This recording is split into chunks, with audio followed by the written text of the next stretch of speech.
Hey there! Today's practice is going to be a very beginner-friendly stretch for the hips.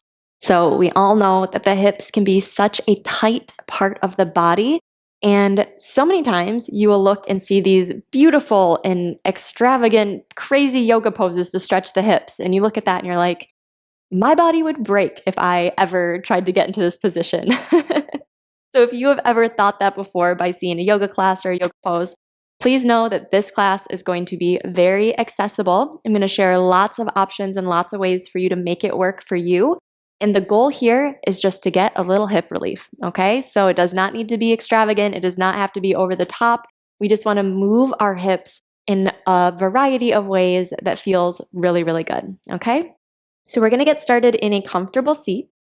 Now, a couple ways to modify here would be placing a rolled up blanket under the hips to give you a little extra lift if you need, or placing blocks or pillows under the knees. So I'll kind of demonstrate that here for you real quick. There we go. So this is one way that you can support yourself here. Maybe you feel like doing it, maybe you don't, totally up to you. We're going to take a couple breaths, close the eyes, and sit nice and tall. Taking a big breath in and a big breath out. Very good. Reminding yourself that this practice is for you. Okay, so we want to make sure that you are modifying things the way that you need to, that you're honoring your body and you're not forcing yourself to go deeper into a pose because your mind is telling you to do so. Instead, we really want to be guided by our body and just noticing the sensations that we are feeling. So when you're ready, we're going to bring the bottoms of our feet together, coming into cobbler's pose. And just start by sitting as tall as you can here. Okay, so sometimes just sitting really, really tall, and instead of letting the pelvis kind of sink back and just tilting it a little bit forward, you'll feel a pretty deep stretch there. So take a big breath. And then as you exhale, we're just going to gently lean forward, coming into a cobbler circle. So we're going to lean forward and then start to make our way to the right, and then go back and around. And we're just going to do this a couple times, going to the right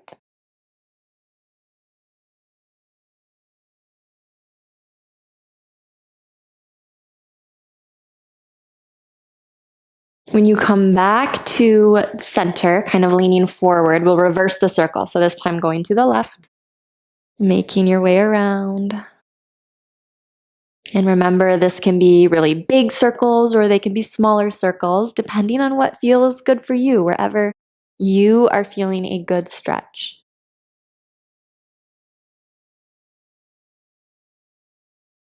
And then we'll come back, leaning forward, bringing the hands just out in front of us, and just folding as deep as you can here. But I want you to focus on keeping the spine a little bit longer, and then from there folding versus just rounding forward, like trying to get your head to your toes. So really think about length. Think about slightly tucking that tailbone out. Breathe here.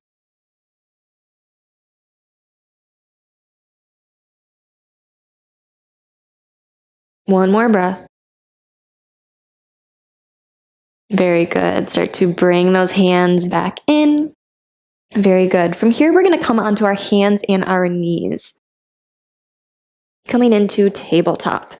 And so from here, we're going to open our knees a little bit wider than our normal cat and cow pose. And we're going to bring the toes together. So almost like you're going into a child's pose.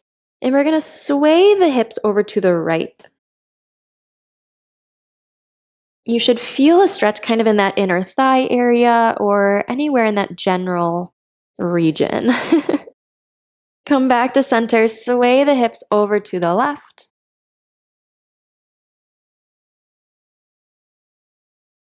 We'll do that again on each side, sway the hips over to the right. And then back to the left. And then from here, we're going to make big U shape with the hips. So we're leaning over to the left. We're going to sink the hips back and then make a giant U coming all the way up onto the right. And we're going to do that just a couple times. So sink the hips back, down by the heels, and then come up on the left. Let this be, a very natural movement in the body, just flowing from one side to the other at your own pace. If you find there's a spot that feels really good, like it's a really good stretch there, go ahead and hold that a little bit longer if you would like. I know, like right here is a really sweet spot for me. Maybe you feel good here, maybe you don't. Maybe you keep swaying just from side to side. We're just going to do this for a couple more breaths.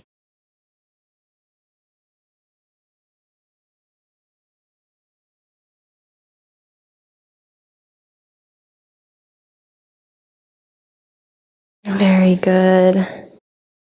And when you're ready, we'll meet back in center, this time coming into tabletop. So bringing those knees so that they're just right under the hips. And we're going to do knee circles with that right knee to start. So we're going to lift that right knee in, and we're going to open it out to the side, and then make a big circle with that knee coming all the way around. And we'll do that, let's say 3 times. So big circle, and then one more big circle. And then this time, open it out to the side, but we're going to actually straighten the leg, cross it all the way over to the left. So plant those toes down, crossing over to the left, and gaze over the left shoulder back at the toes. So this is more of a side body stretch, like a low back stretch, but it feels really good. Take a couple breaths here.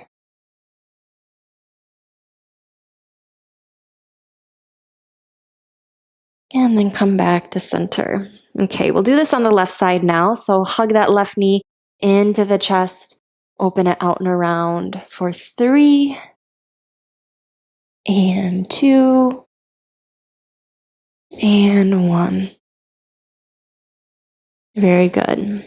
This time we're gonna open it around, straighten that leg behind us. So the left leg is lifted, cross it over to the right, plant those toes down.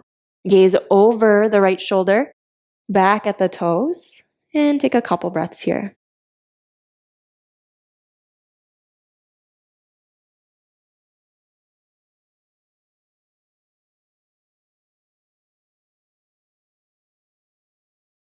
Very good. Come back to center and then lower that knee all the way down.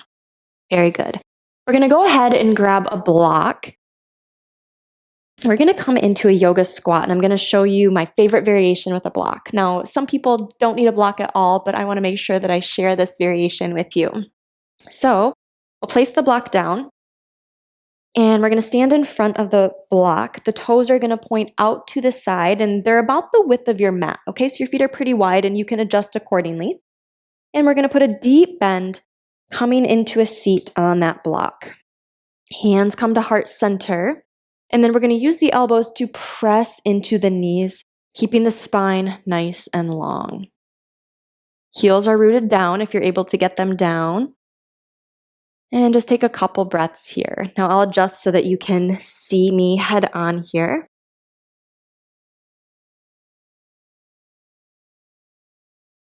Close the eyes if you would like. We're going to hold this pose for several breaths.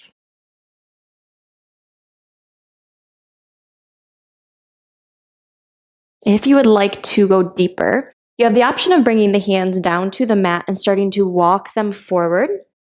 This is totally optional, but this is one way to go a little bit deeper into this stretch if you would choose to do so. Maybe you want to stay right here. Totally up to you. Wherever you are, just breathing a little bit deeper. See if you can relax the hips a little bit more here.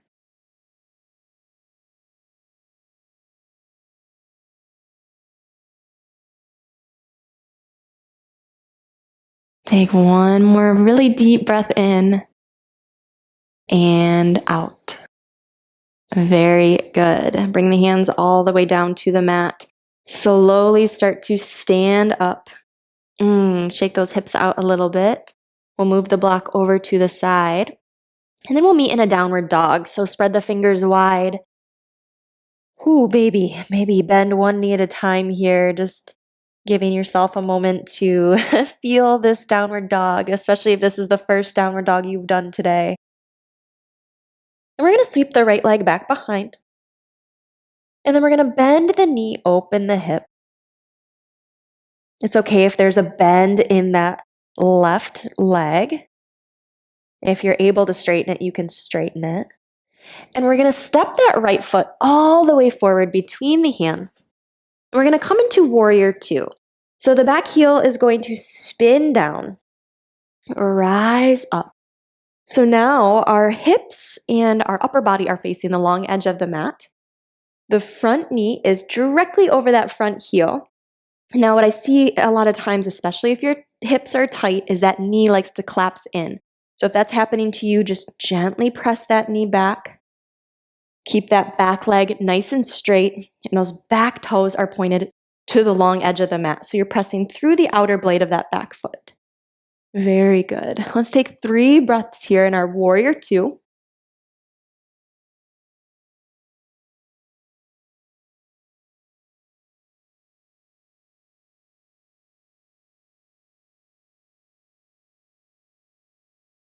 Beautiful. Straighten that front leg. We're going to turn those front toes in. So now the toes are pointed to the long edge of the mat, the hips and the upper body.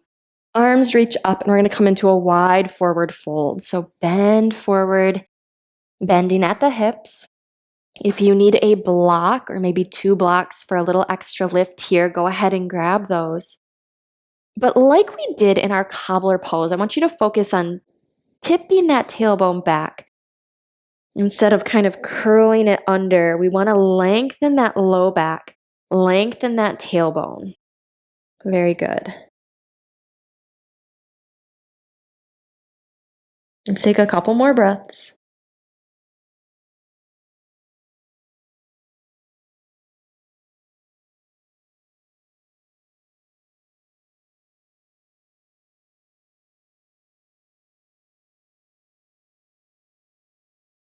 If you have a block, go ahead and place it off to the side. Spin your body so you're facing the front of the mat, and then step back, downward dog. This time the left leg is going to sweep back behind. Put a bend in the knee and open the hip. So that left knee is high to the sky. You're feeling a stretch in probably a ton of places here. This is like a full body stretch, but it's one of my favorites for the hips.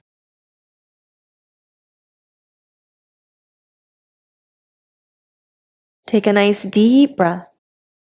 And then we'll come through center, step that left foot forward between the hands. Warrior two. Spin the back heel down. Rise all the way up. So you're again facing the long edge of the mat. Hips are straight to the long edge. Upper body, arms come to a T. And once you get here, pay attention to that front knee, making sure that if it's collapsing inward, you can just gently press it back.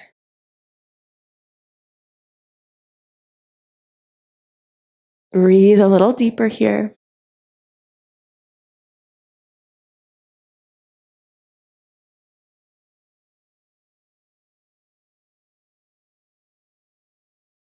One more breath. Beautiful. We're going to straighten that front leg, turn the toes in. So we're going to be, again, facing that long edge of the mat. I'm going to turn so that I face you here, but face whatever direction you are facing. Wide forward fold. So lengthen the spine, bend and fold at the hips. Relax the neck and shoulders. Grab that block if you need to use it.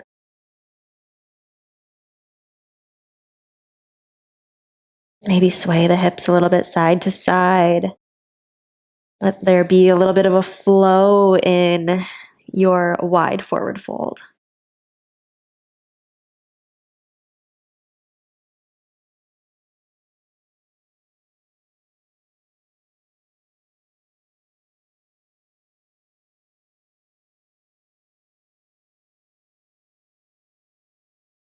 One more breath. We're going to make our way back to the top of our mat. And this time we're just going to step all the way forward, meeting in that forward fold. Take a nice deep breath in and out. And we're going to come all the way onto our backs now.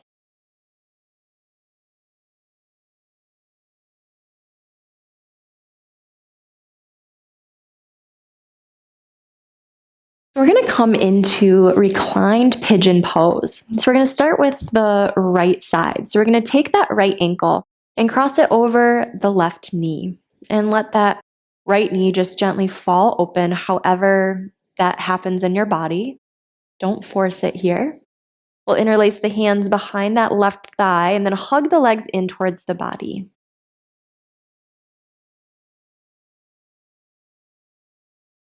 See if you can relax the neck and shoulders here. Relax that right leg in this reclined pigeon.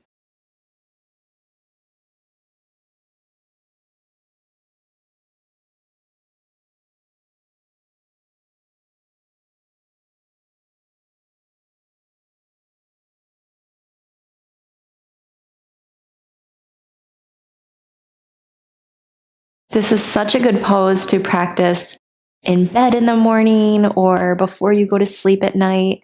I know I'll even do this one on the couch sometimes when I am like watching TV. It's just a really, really great pose to practice often to stretch the hips and give them a little extra love.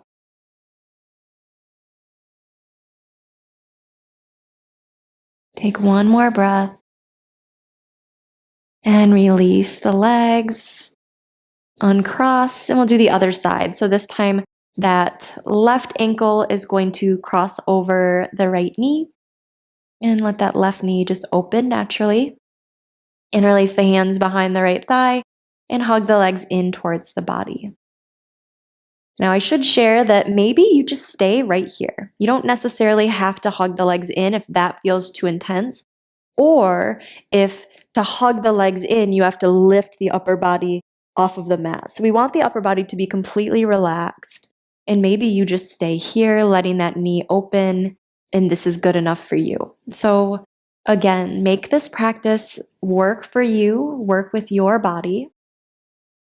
We're all so unique and one of a kind, and there just isn't always a one size fits all when it comes to yoga poses. So it's the beautiful thing about the practice where you can really make it fit your body and customize your practice just for you.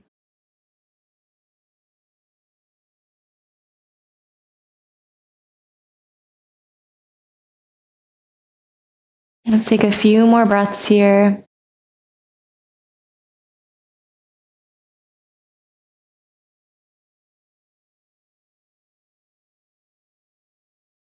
And slowly release the legs. So we're going to end in Supta Baddha Konasana, or reclined cobbler's pose. So we're going to bring the bottoms of the feet together and let the knees open out to the side. Now again, if this feels too intense, grab some pillows or grab your blocks to prop the legs up and give yourself that support that you need.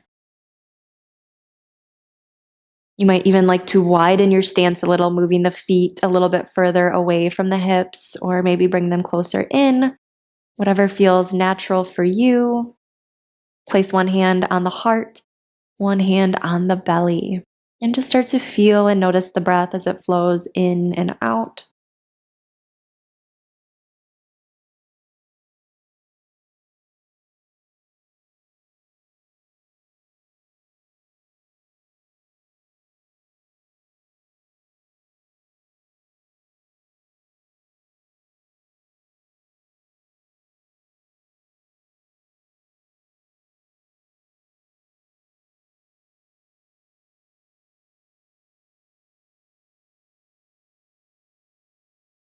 As you allow your body to soften here, see if you can start to do the same for your mind.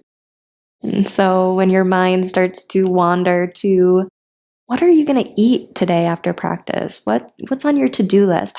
Things that you have to do at work, things that are going on in your family life. When you feel your mind start to wander to those places, just know that that's completely normal. But our practice gives us the opportunity to practice coming back into this very moment. So see if you can bring it back to the breath. See if you can bring it back to the sensations that you're feeling in the hips. Practice being present in this very moment.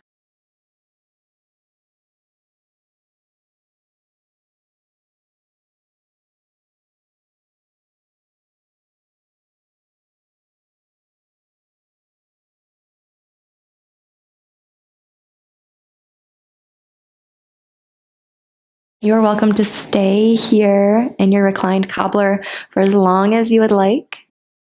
The light in me honors the light in you, my friend.